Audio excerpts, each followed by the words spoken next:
কালিয়াগঞ্জের মণিবাগ পাড়ায় একটি বৈদ্যুতিক পোলে আগুন লাগার ঘটনাকে কেন্দ্র করে ব্যাপক চাঞ্চল্যের সৃষ্টি হয়েছে।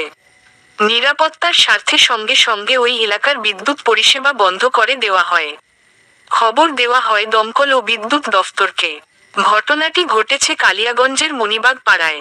স্থানীয়রা বৈদ্যুতিক পোলে আগুন জ্বলতে দেখে আতঙ্কিত হয়ে পড়েন। খবর দেওয়া হয় বিদ্যুৎ দফতর ও দমকল বিভাগকে। পরিস্থিতির গুরুত্ব বিবেচনা করে প্রথমেই ওই এলাকার বিদ্যুৎ পরিষেবা বিচ্ছিন্ন করা হয়, যাতে আরও বড় দুর্ঘটনা এড়ানো যায়। এরপর ঘটনাস্থলে পৌঁছায় দমকলের একটি ইঞ্জিন। দমকল কর্মীরা দ্রুত আগুন নিয়ন্ত্রণে আনেন। আগুন সম্পূর্ণ নিভে যাওয়ার পর বিদ্যুৎ দফতরের কর্মীরা ক্ষয়ক্ষতি খতিয়ে দেখে এলাকায় বিদ্যুৎ পরিষেবা স্বাভাবিক করার কাজ শুরু করেন।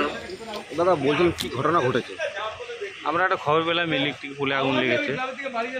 তো আমরা যত তাড়াতাড়ি পেরেছি আসছি, কিন্তু রাস্তা এত খারাপ যে আমরা গাড়ি ঢুকাতে পারিনি। কিন্তু আমরা যাই হোক জল দিয়ে হোক, পাশের বাড়ির বালতিতে জল নিয়ে আগুনটা নেভানোর চেষ্টা করলাম। তারপরে ইলেকট্রিক অফিসে গাড়ি চলে এসেছে, আগুনটা নিভে গেছে। তো কোন এলাকা? এটা মণিবাগ। কীভাবে ঘটনা ঘটলো, কি তদন্ত কী মনে হচ্ছে? এটা হচ্ছে ওই যে ইলেকট্রিকের যে প্লাস্টিকের বক্সগুলো হয়, এটাতে আগুন লেগেছে। শর্ট সার্কিটের জেরে? হ্যাঁ।